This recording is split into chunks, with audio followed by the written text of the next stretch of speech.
muito obrigada pelas presenças, bem-vindas à aula de hoje. Hoje é a primeira aula, né, desse passo a passo para você faturar com uma micropadaria em casa. E a gente vai começar a aula já imediatamente, porque não temos tempo a perder, e eu vou falar um negócio para vocês que está na minha cabeça já faz um tempo, é que a cozinha não tolera preguiça, tá? Quem quer trabalhar com cozinha, principalmente com padaria, com pão artesanal, tem que acordar mais cedo, vai trabalhar muito mais, não pode, tipo, a louça tá ali na pia, depois eu lavo, não existe isso, tá bom? Deixa eu ver se tá gravando, eu sempre fico com medo de não tá gravando também. Tá gravando. Tá. Bom, se aparecer mais alguém, vocês me avisam no chat, porque o chat vai piscar, mas ali no lado eu não vou conseguir ver, porque não aparece para mim mais agora. Tá bom? Então, a gente vai começar essa aula fazendo a massa de longa fermentação. Fala para mim se o som tá bom ali, porque eu troquei a bateria do microfone e agora eu fico em dúvida se o som tá bom. Deixa eu ver. O som tá bom? Tá perfeito. Oi, Vanessa! Muito bom, Vanessa, aluna mais aplicada da face da Terra. Então tá bom. Coloquei aqui no cantinho a receita da massa base, que é 1 kg de farinha. Eu mandei no e-mail para vocês, mas eu vou deixar aqui na lousinha também, porque agora tem uma lousinha. 1 kg de farinha, 700 gramas de água, 4 gramas, 700 gramas de água tem que pesar, tá? É muito mais preciso do que colocar 700 ml, porque eu vou dar um exemplo, ó. Este copo aqui, vou pegar uma caneta. A água está aqui em cima, 700 gramas, mas a marca dos 700, ela está um pouco mais para baixo, ou seja, dá uma diferencinha dessas marcas de pote, então tem que usar uma balança para pesar. Então, 700 gramas de água, 4 gramas de fermento biológico seco e 30 gramas de sal. Primeiro a gente vai fazer essa massa, a mistura da massa, para depois a gente entrar nessa parte dos custos e tudo mais, como que essa receita é tão lucrativa assim, né? Então, deixa eu colocar aqui, ó, e não tem nada disso, eu já vi várias pessoas falando assim, vou colocar o fermento longe do sal. Não tem problema, tá? Pode colocar. Então, aqui tem as 4 gramas de sal, essa colherzinha aqui é uma colher de café. Ela tem 2 gramas, tá? Vou deixar aqui você no cantinho. E aí, as 30 gramas são 2 colheres de sopa rasa. Eu não fico pesando sal e o fermento, para não perder tempo. Mas assim, eu sei que dá essa medida. Então você testa aí na sua balança, na sua cozinha, quanto que dá de colher, enfim, se a colher de sopa sua, porque as colheres de sopa de tamanho diferente. Vai dar as 15 gramas, né? As 30 gramas, né? Para 1 quilo. Então, ó, vou misturar os secos primeiro. Dá para ver, né? Eu fiquei. Aí, ó, apareceu umas pessoas aqui.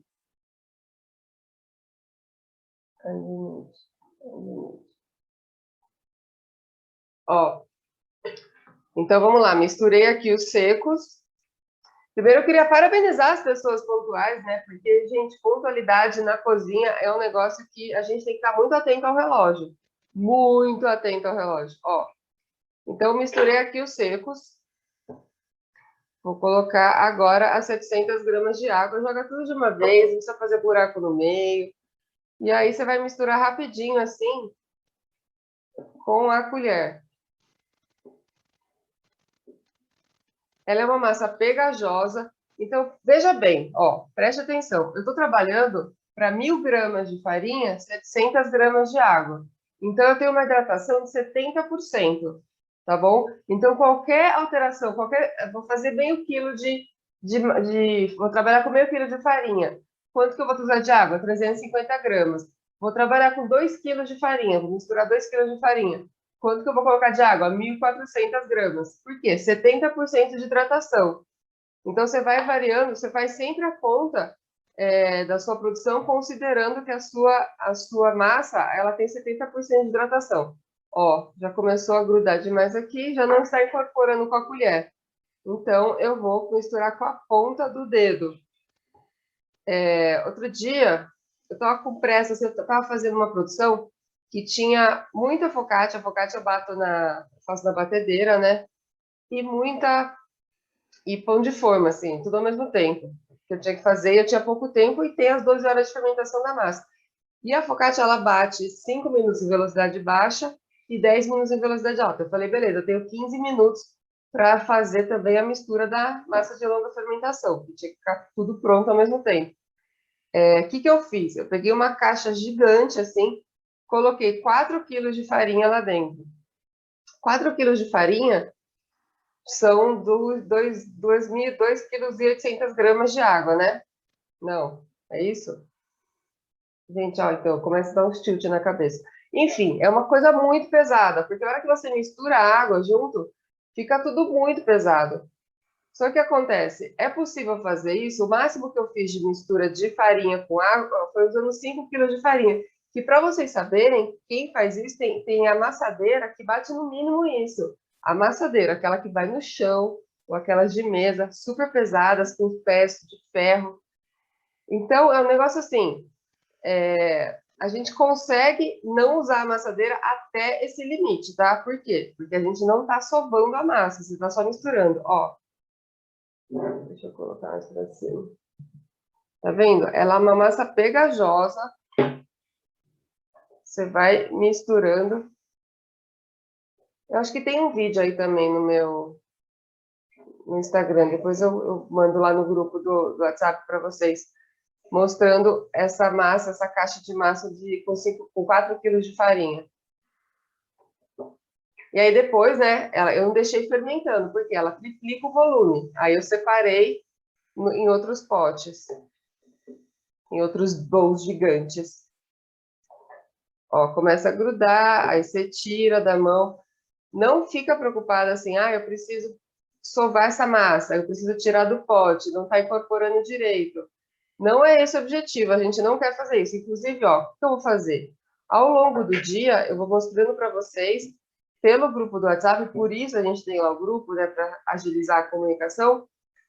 Eu vou mostrando para vocês como é que a massa tem que estar daqui 1 hora, daqui 6 horas e daqui 12 horas.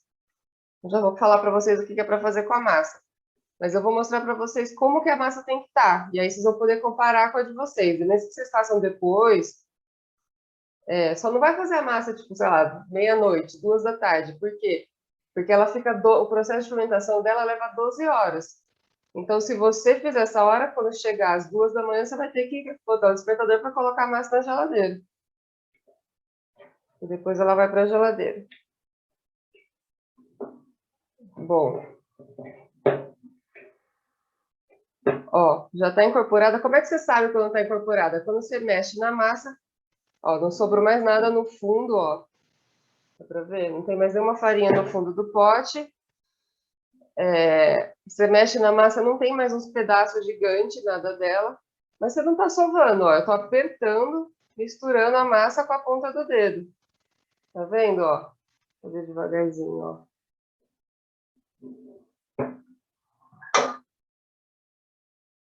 E beleza.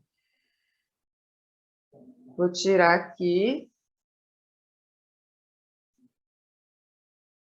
Tirar os restolhos e vou tampar. Deixa eu lavar a mão, um minutinho. A torneira está do outro lado.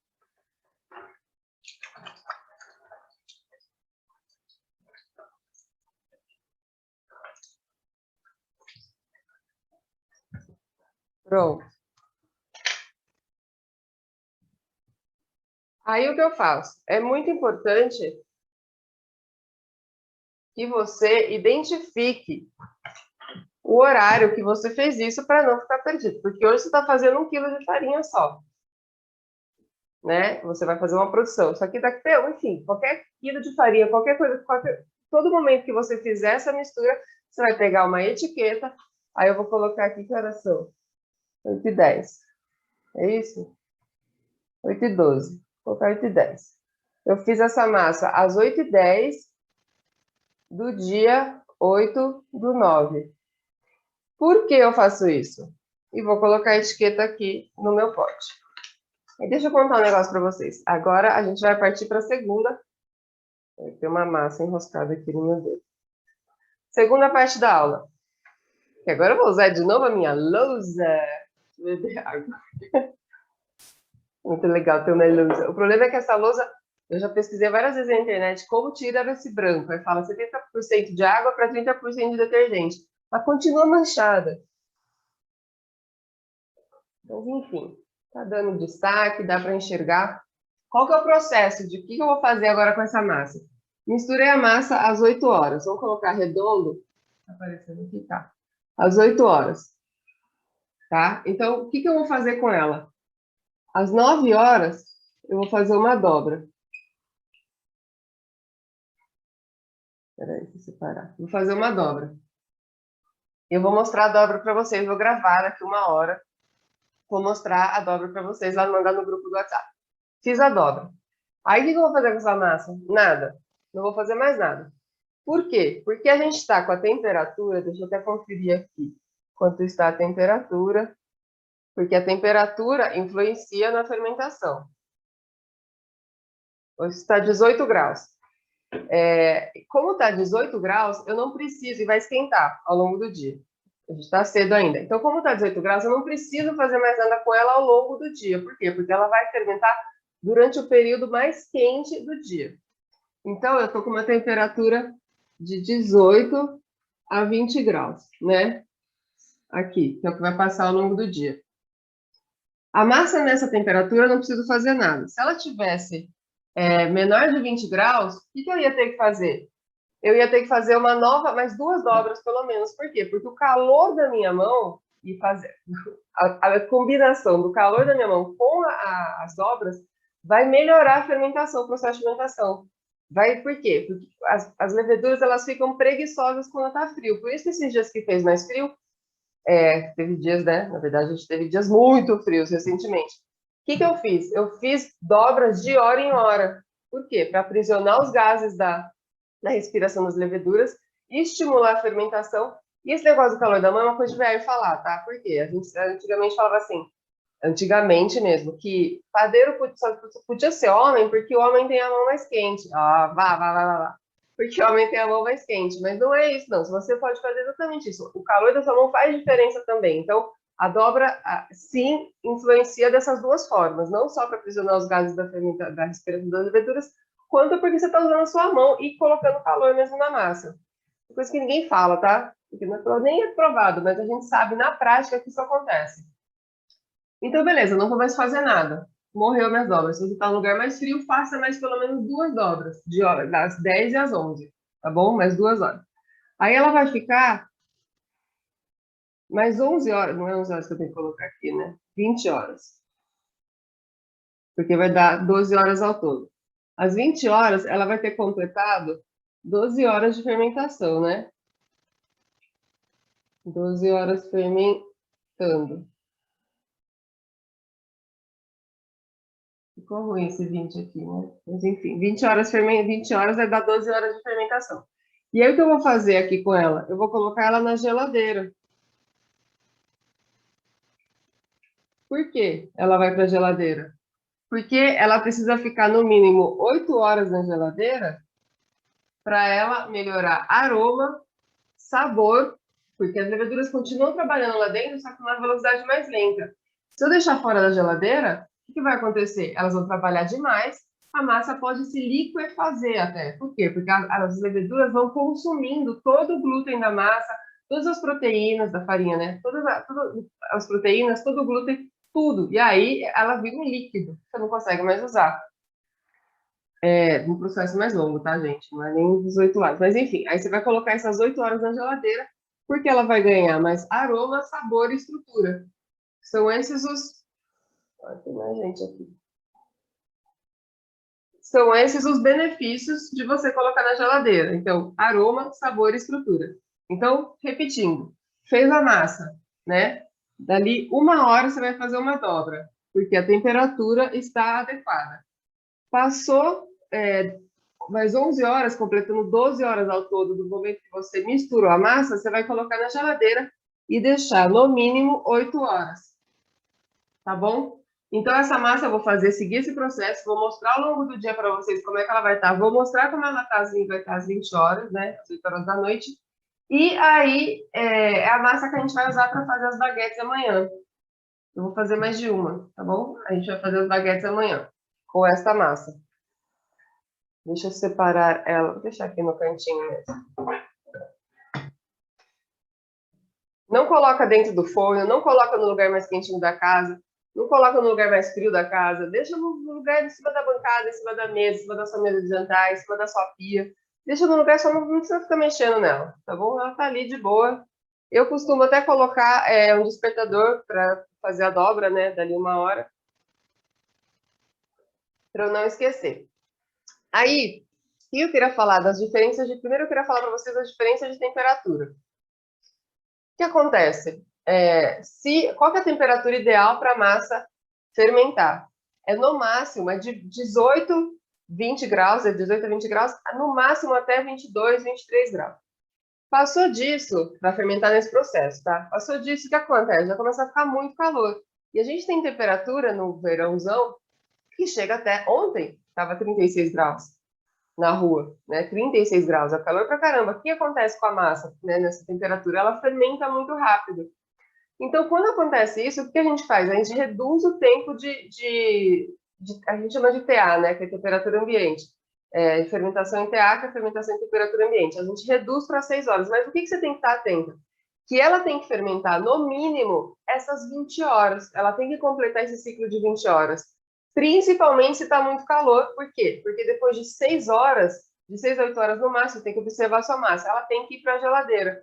Só que se ela ficar menos de 20 horas, considerando que está um calor muito intenso, a sua massa não vai fermentar de maneira correta e vai gerar um pão maçudo com má fermentação, sem salto de forno, enfim, um monte de problema ali que aparece no produto final. Então, o que a gente tem que considerar? 20 horas de fermentação no mínimo. O que acontece com a massa depois de 20 horas? Depois de 20 horas, você quer continuar usando a massa? Pode usar. Essa massa você pode usar por até 7 dias. Se você abrir o seu pote todos os dias e fizer uma dobra. Porque você está ali ativando, falando assim, olha as leveduras, eu estou aqui, continuem trabalhando, não morram, entendeu? E aí você vai lá todo dia e faz uma dobra. Pum, pum, pum. Uma dobra não, né? Uma sequência de dobras. Eu vou mostrar para vocês como é. Você faz todo dia essa sequência de dobras. Isso significa o quê? Que você sempre pode ter massa de pão disponível. Quando eu comecei a fazer pão, aliás, eu pulei essa parte de me apresentar, né? Mas enfim, quando eu comecei a fazer pão, lá em março para vender, né? Em março do ano passado, né? No começo da pandemia, eu tinha um pânico, assim, de achar que a minha limitação de produção era limitada à quantidade de potes que eu tinha. Por quê? Porque eu só deixava a massa fermentando 12 horas. Mais nada, assim, eu não colocava na geladeira, não tinha esse processo de maturação da massa. Então, eu não tinha incluído ainda no processo, né, essa parte, porque, enfim, eu nem sabia que tinha que fazer isso. E aí, o que acontecia? Eu tinha uma limitação de produção que eu fazia 9 pães por dia. 9 pães, mais nada. Aí eu fui aprendendo, mudando o processo, melhorando a técnica, aprendendo como é que eu podia ter massa disponível. Mas assim, parte eu aprendi em aula e parte foi prática mesmo. Eu falei, tá, quanto tempo? Se eu fizer esse pão com 48 horas, se eu fizer esse pão com 72 horas, se eu fizer esse pão depois de 7 dias, como é que ele vai ficar? Ele fica muito saboroso depois do 7º dia. Inclusive, tem professor que orienta a gente até a deixar sempre um pedaço dessa massa aqui, separa um pedaço da massa para você ir misturando nas próximas. Por quê? Porque ele pega aquele azedinho mais, sabe, da fermentação tardia. O azedinho, a acidez, enfim, vai mudando o sabor do pão quanto mais tempo ele fica fermentando. Limitado a 7 dias essa massa branca, tá? Bom, e aí o que acontece? O tempo foi passando, eu fui aprendendo a fazer essa massa, né? Trabalhar ela de formas diferentes. E aí, com o tempo, eu fui deixando sempre. Eu perdi o pânico, né? De, não vou ter massa. Então, por exemplo, toda segunda-feira, moro em São Paulo, né? Meus pais moram em Campinas. Toda segunda-feira eu vou para Campinas para fazer compra, enfim, Deus começa a punir, fazer compra para os meus pais, ir na farmácia, fazer companhia, aparecer, dar um sinal de vida.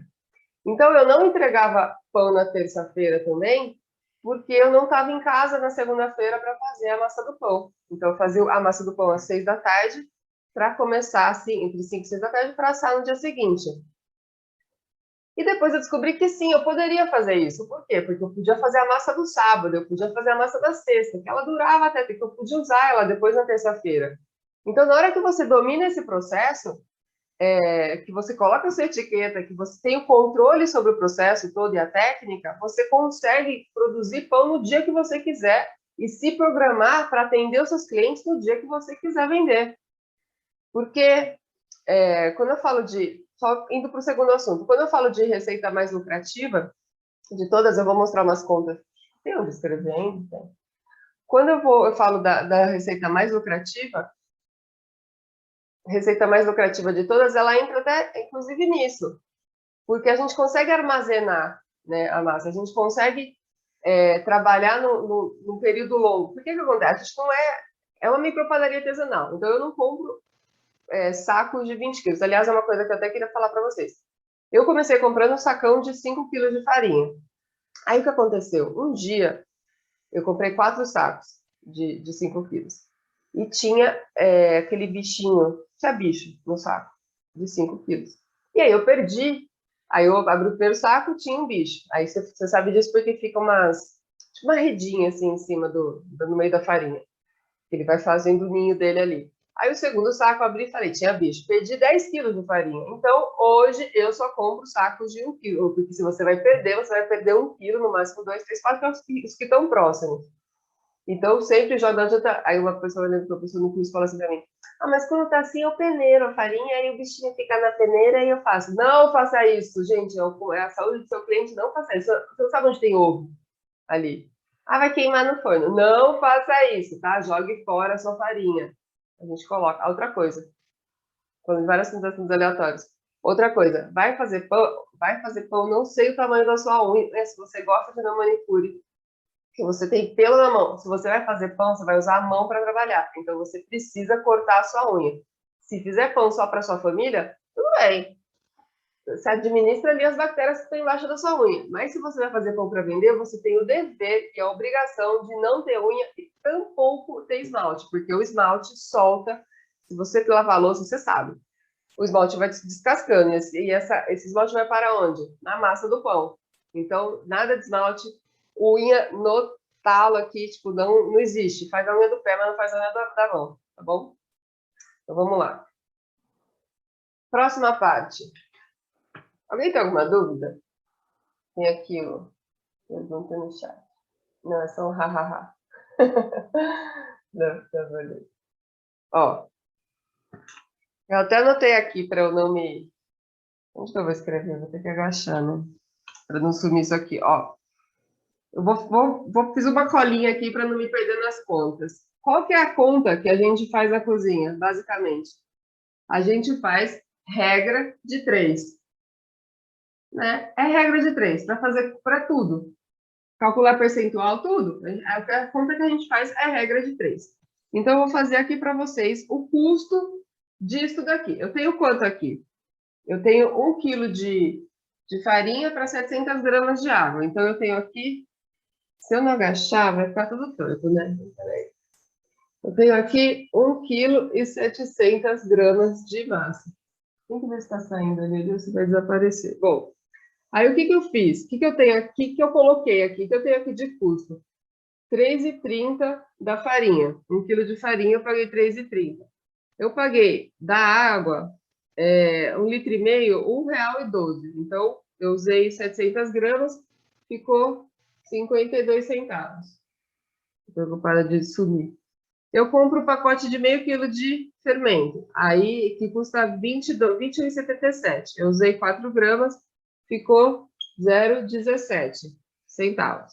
Sal é sempre um negócio que desaparece, né, no custo, mas eu vou colocar 0,03 das 30 gramas de sal.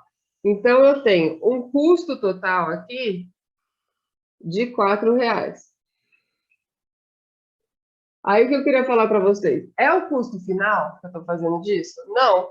Por quê? Não é o meu custo de padaria, meu custo total, porque a gente tem o custo do gás, a gente tem o custo da energia elétrica, a gente tem o custo da embalagem. Eu estou mostrando para vocês um cálculo simples de quanto você vai gastar para fazer aqui, ó. Eu vou fazer 4 baguetes aqui. Então, aqui dentro eu tenho 4 baguetes que me custaram de ingredientes R$ 4.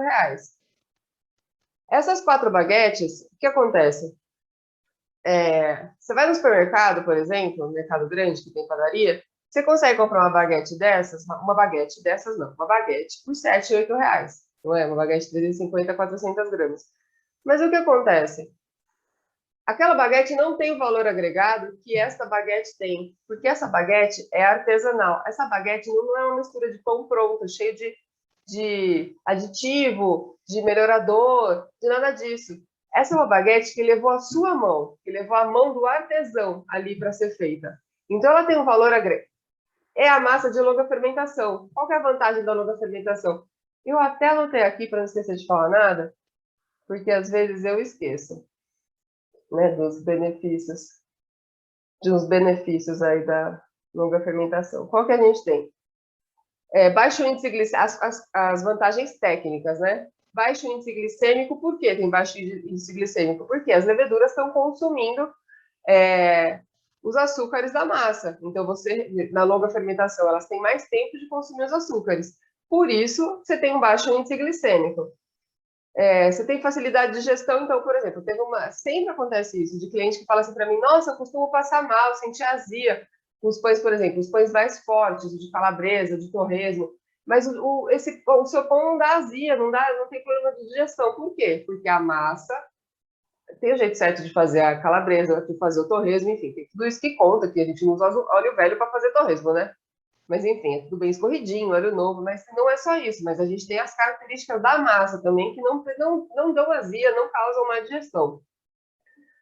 Auxílio no equilíbrio da flora intestinal. Você não incha, não estufa de jeito nenhum. É um pão, assim, que é um absurdo. Você come. Você entrega um pãozão para a pessoa, de 700 gramas. A pessoa come e não fica estufada. Não, loucura. Por quê? É o mesmo princípio de quando você coloca feijão de molho, né? Você deixa lá seu feijão de molho, o que acontece? Toda a fermentação é feita ali na água. A mesma coisa aqui. Você deixa tanto tempo ele fermentando, né? Você deixa tanto tempo a farinha em contato com a água, com as leveduras trabalhando, que toda a parte dos gases do estufamento, a levedura já levou embora, já consumiu. Espera aí que fechou aqui. Mas para mim, bom, enfim, tem bom para dietas, é ótimo. Mas veja bem, né? Se você é diabético, você tem que perguntar. Clientes diabéticos, né, que costumam perguntar para a gente: mas eu sou diabética, eu posso comer seu pão? Mas seu pão não tem glúten? Não, ele tem uma carga reduzida de glúten, mas ele não é um pão para quem é celíaco, porque nenhum pão serve para quem é celíaco, né, que é a pessoa que é alérgica efetivamente a glúten.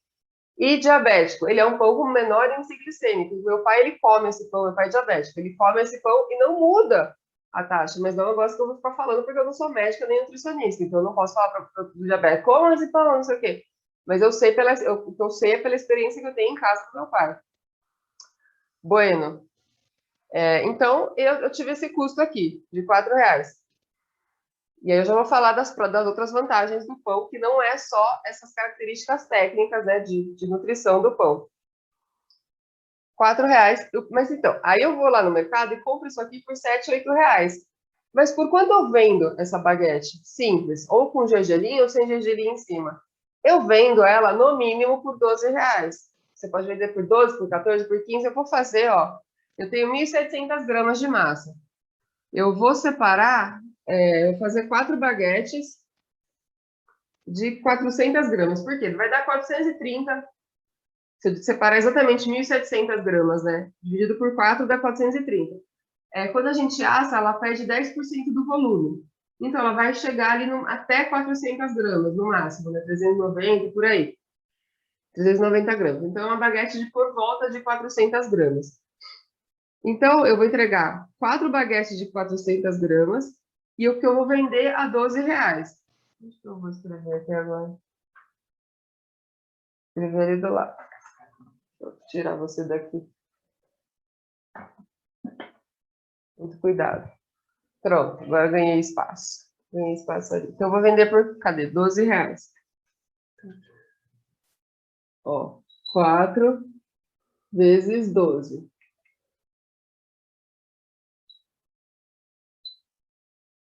Ou seja, ela vai me gerar, e não é lucro, tá? Porque lucro, pode ser, a gente pode até falar em lucro bruto, mas não é o lucro ainda, porque a gente tem os outros custos. Então, eu vou ter 4 baguetes, que eu fiz com um custo de R$ 4, que vão me gerar uma venda, um faturamento de R$ 48. Eu já trabalhei com serviço, né? Agora eu posso até falar um pouquinho a meu respeito. Já trabalhei com serviço, eu era consultora de marketing, né? Antes da pandemia. Eu fiz gastronomia em 2013, mas antes disso, me formei na SPM, né, em publicidade em 2000, sempre trabalhei na área de marketing, trabalhei em marketing de banco, de restaurante, de um bando de lugar, de serviço de... Enfim, o que acontece? O que a gente sabe é que, normalmente, principalmente para serviço, por exemplo, você tem, se você ficar com de 35% a 40% assim, de produto, desculpa. 35% a 40% de lucro, né? Você está muito bem.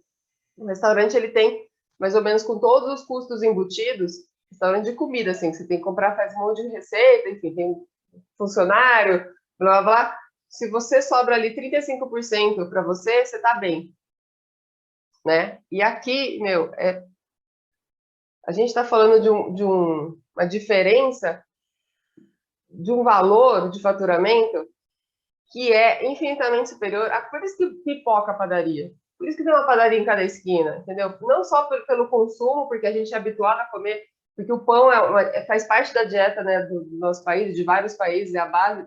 No nosso país não é a base da dieta, mas tem alguns países que o pão, a farinha de trigo, né, é a base da dieta. Mas o que a gente... Assim, pipoca é um negócio por quê? Porque é um negócio extremamente lucrativo. E é um negócio que tem um custo baixo. As padarias, por exemplo, elas usam aquele saco, aquela massa de pão pronta, né? De pão francês pronto. O custo deles é mais baixo ainda que esse que a gente está falando aqui, o custo unitário, né, por pão.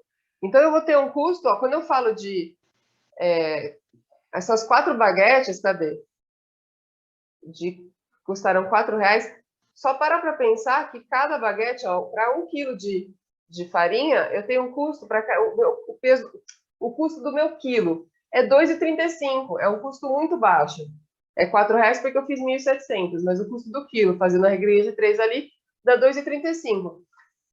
O que eu vejo assim de vantagem, além disso daqui? Quando eu falo assim de você, vamos faturar R$ 4.000 por mês, no mínimo R$ 4.000 por mês, eu estou falando de você trabalhar todos os finais de semana e só os finais de semana. Eu estou falando de renda extra. Entenda que o conceito de renda extra, ele só faz sentido se você tem uma renda principal, tá? Se você não tem uma renda principal, você não vai falar assim, porque eu vou fazer só renda extra e trabalhar só de final de semana. Vou repetir, a cozinha não tolera preguiça.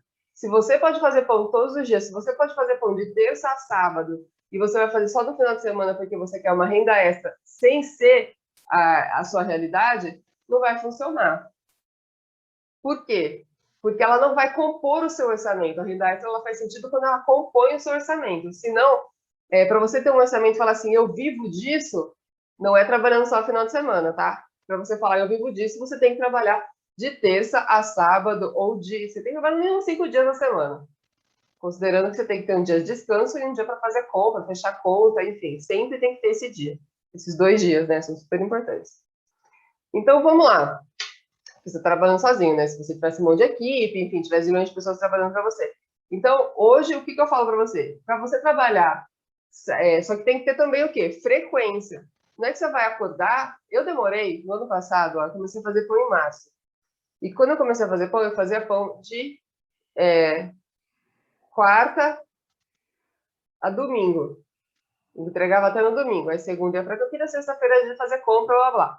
Então, eu entregava pão de quarta-feira a domingo. Você não começa faturando alto todos os dias. Por quê? Porque você tem que cativar o seu público, você tem que aumentar a divulgação, as pessoas vão te indicar. Então, é uma crescente, como em qualquer negócio. Só que acontece, o pão, quando você entrega as coisas direitinho, você se entrega, você coloca a sua energia ali, de verdade. Eu saí, minha primeira venda em março, a primeira semana de venda que eu fiz pelo dia de venda, vendi R$ 60. Vendi o pão italiano de 700 gramas por R$ 10 cada um, em março de 2020. Eu pagava 1,89. O que está 3,30 hoje, em março do ano passado eu pagava 1,89 do quilo da farinha. Vejam a diferença. Eu faturei, eu saí desse faturamento para, março, abril, maio, junho, julho, agosto. Em 5 meses, em agosto do ano passado, foi o mês que eu cheguei no meu limite de produção, que era assim, a quantidade de horas que eu podia trabalhar por dia, que eu conseguia trabalhar por dia, a quantidade de pães que eu conseguia fazer, embalar e entregar. E o meu faturamento chegou a R$ 7.800, trabalhando todos os dias. Hoje, e ainda não conhecia as técnicas do jeito que eu conheço hoje, de manter a massa gelada. Eu não tinha um forno, eu tenho um forno elétrico que aumenta a minha produção, né? Ele é maior do que o forno doméstico. Então, hoje eu consigo chegar no faturamento de 10 a 12 mil reais, fazendo pão de quarta a domingo, ou de terça a sábado. Eu trabalhando 5 dias da semana, no mínimo. Então, quando eu falo de 4 mil reais, é o quê? É R$ 500 por dia você trabalhando os 2 dias do final de semana. 500 no sábado, 500 no domingo. Você trabalhou o mês inteiro, R$ 1.000 por final de semana, 4 mil reais no mês, considerando que você está fazendo renda extra. Tá bom? Ou você entrega pão sexta e sábado, ou sábado e domingo. Ou você pode focar, o que acontece? Quando você trabalha com isso, você gera demanda reprimida também. Então, na hora que você anuncia seus pães, você fala assim, vai ter pão no sábado, o meu cardápio de sábado é tal. Então, você já tem uma fila de gente esperando para entregar, para pedir, né? Para fazer, para encomendar seu pão. Fora isso aqui, a vantagem da longa fermentação, que eu falei para vocês, que a gente tem o custo. Por que essa receita é a mais lucrativa de todas? Você não coloca ovo, não que ovo é um insumo mais caro, você não coloca manteiga, que é um insumo extremamente caro.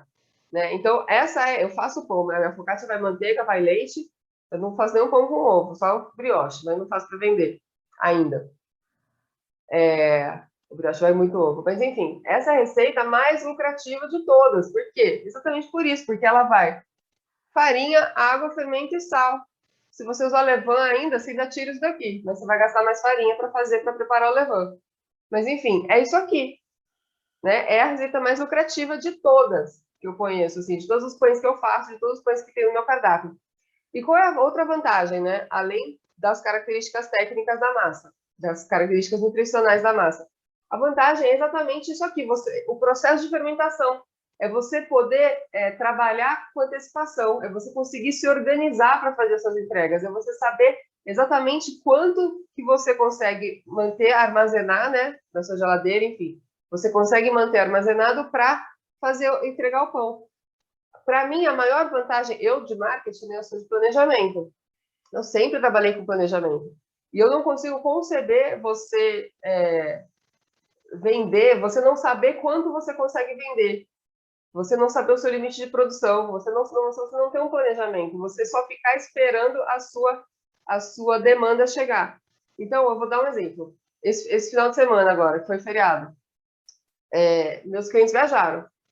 Grande parte dos meus clientes viajaram. Então, eu tive uma quantidade de pedido muito mais baixa, né, nesse final de semana. E aí, o que eu fiz? Eu aumentei os dias de entrega. Eu falei, beleza, as pessoas vão trabalhar, vão viajar, né, deu uma pesquisada, as pessoas vão viajar, então eu vou entregar pão na quinta, à tarde e na sexta à tarde também. Para quê? Para mudar, para melhorar o horário de entrega, para ampliar. No outro final de semana, falei assim, então esse final de semana, eu sempre tenho essa meta de faturar R$ 1.000 por final de semana. Aí eu falo, tá bom, se eu não, chegou em 700. Aí eu falei, tá, o que eu vou fazer para aumentar, para chegar nos 700? Quanto que eu preciso produzir a mais? Ou como é que eu preciso divulgar? O que eu fiz? Eu falei assim, mandei uma mensagem para quem já tinha pedido pão, já tinha feito o pedido e falando assim, vou fazer, decidi incluir brownie no cardápio. Você quer incluir, as quantidades são limitadas, a gente tem que trabalhar, né, com o negócio da escassez, e é escasso mesmo, a gente tem limite de produção, que é o nosso forno, nossos braços, o que a gente consegue produzir e entregar, o que a gente consegue produzir de massa. Eu tenho limite de produção e tempo, né? Então, se você quiser pedir, enfim, vendendo brownie, eu consegui chegar nos R$ 1.000 por final de semana. Então, você tem as vantagens todas de conseguir planejar a sua produção de maneira que você atinja os seus objetivos. Então, para mim, a vantagem da longa fermentação, ela vai além, porque não é quando eu não sabia que a longa fermentação, que o pão podia ficar, a massa podia ficar até 7 dias na geladeira, não era vantajoso, porque eu vivia me descabelando. Mas agora estou aqui com uma experiência de 18 meses para falar para você que sim, guarde a sua massa por 7 dias na geladeira e o seu pão vai ficar muito mais gostoso. Então tem que ter espaço também. Enfim, acabou. Era isso que eu queria falar para vocês. Até amanhã. A gente vai assar o pão. Se você puder fazer a massa hoje, ainda faça a massa, considerando esses tempos aqui, tá? Já faça a massa para a gente assar hoje, para você já ter pão fresquinho amanhã, perfumando a sua casa. Tá bom? Então, até amanhã. Já vou gravar um videozinho para colocar no WhatsApp mostrando como faz a dobra na massa.